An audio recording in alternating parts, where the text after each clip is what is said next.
Amiga, sabe aquele banco da praça que tem uma divisória no meio? Ou aquele banco que é tão inclinado que parece que você vai escorregar se você ficar sentada nele por mais de 5 minutos? Então, algumas pessoas podem pensar que isso é algum tipo de design meio esquisito ou alguma escolha estética estranha e moderna.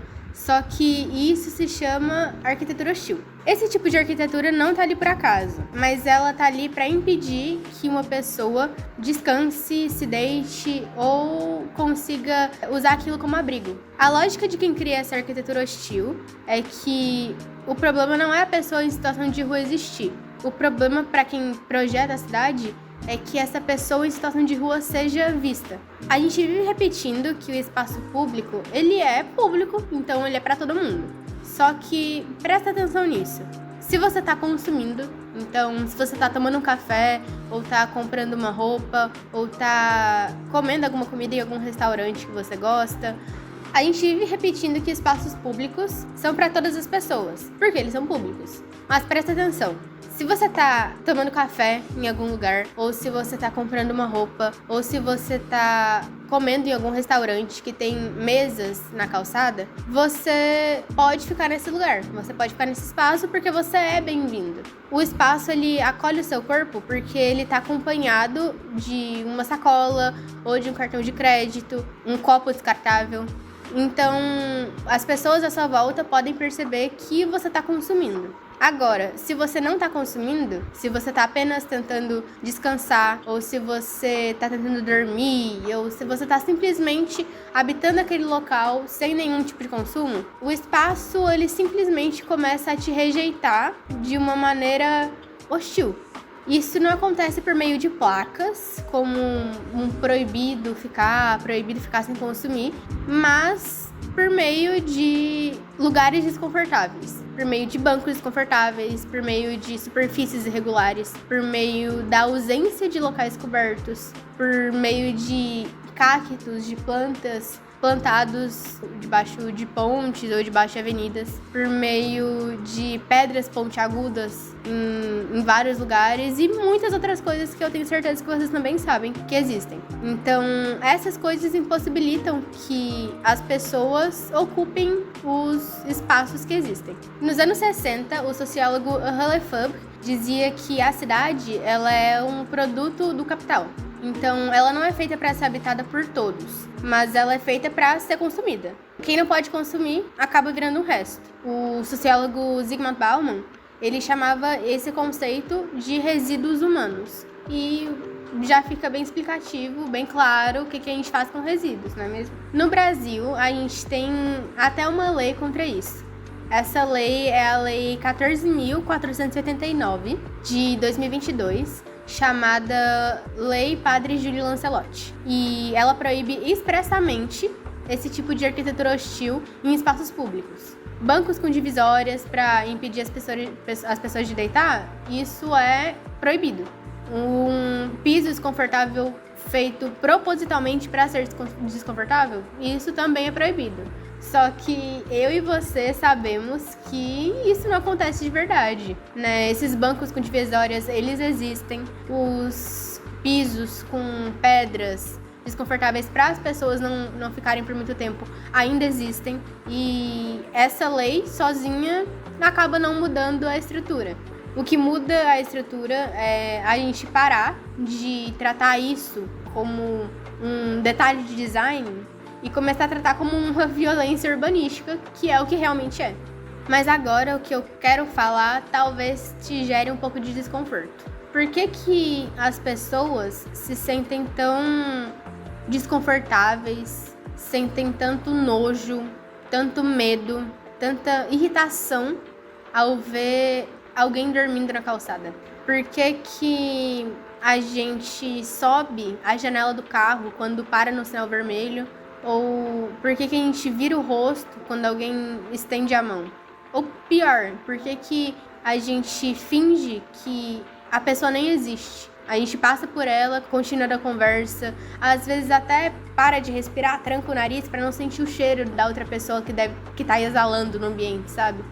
Por que isso acontece? A filósofa Judith Butler fala de vidas precárias, que são vidas que a sociedade aprendeu a considerar menos dignas de luto. A morte de uma pessoa em situação de rua, ela não vira manchete, ela vira estatística. E às vezes nem isso, às vezes a pessoa é tão desconsiderada por toda uma sociedade que nem lembram da existência dela. A morte dela nem é importante o bastante para virar mais um. Quando a gente trata uma vida como estatística ou quando a gente trata uma vida como nada, a gente autoriza, ainda que inconscientemente, todo tipo de violência contra essas vidas, esse tipo de vida. Tem gente que taca fogo em morador de rua, tem gente que na sacada do seu prédio joga água fria ou joga água fervendo nessas pessoas. Tem gente que rouba os poucos pertences que essas pessoas têm e que, mesmo que elas não tenham nada, elas ficam com menos do que nada, com uma dignidade negativa. E onde que tá essa comoção, sabe? Inclusive, se você não sabia que esse tipo de coisa acontece, e com frequência, talvez seja bom rever os próprios ciclos, rever onde que você tá inserido nas suas bolhas sociais ou virtuais, porque esta que é a realidade de pessoas em situação de vulnerabilidade. E aqui que vem a parte mais hipócrita da história. As pessoas, elas não querem ver um morador de rua fazendo xixi na rua, e é óbvio que não é legal ver isso, mas também não querem que essas pessoas possam ir em comércios e façam as necessidades no banheiro desses comércios, no banheiro do restaurante. As pessoas não querem ver um papelão na calçada, só que elas também não querem que moradias sociais sejam construídas perto das suas próprias moradias.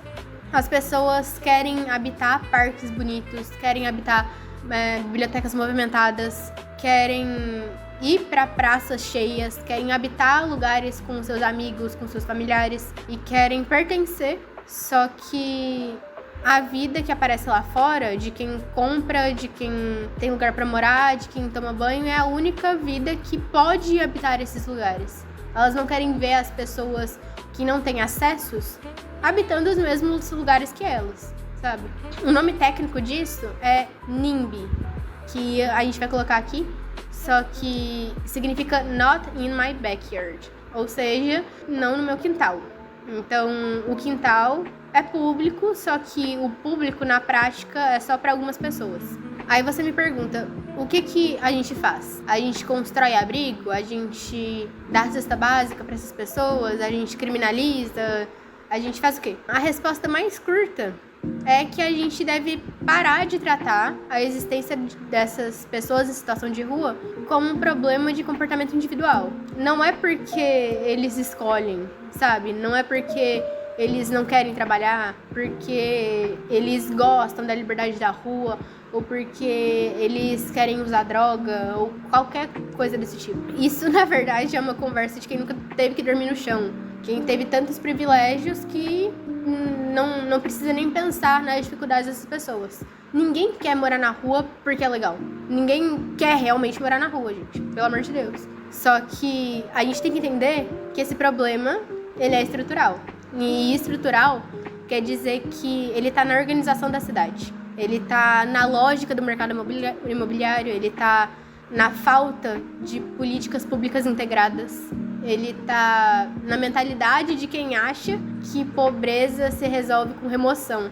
E isso não se resolve desse jeito, não se resolve com esse tipo de pensamento. Enquanto a gente preferir esconder a pobreza ao invés de resolvê-la, enquanto a gente projetar bancos que machucam as costas, ou enquanto a gente fechar os olhos no sinal, enquanto a gente resistir à existência de moradias populares, a salários mais dignos, a um salário mínimo básico para todas as pessoas, a gente não vai estar resolvendo. A gente vai estar só empurrando um desconforto para baixo do tapete e para o próximo quarteirão.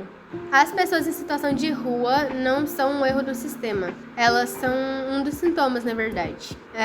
O erro não é, na verdade, a pessoa que dorme na calçada, mas é uma série de outras coisas, sabe? É uma cidade que só funciona para quem compra, ou uma arquitetura que expulsa, ou um olhar que acaba desumanizando os outros. Não é um erro individual. São vários e vários erros que acabam se acumulando e que acabam deixando essa pessoa em situação de vulnerabilidade social. Tudo isso está tão encarnado no espaço e na lei e no nosso desconforto que a gente nem percebe mais. A gente só sente uma ponta de incômodo e acaba seguindo o nosso caminho. Só que parar para pensar de verdade nesse tipo de coisa é o primeiro passo para parar de tratar o sintoma e começar a tratar uma causa.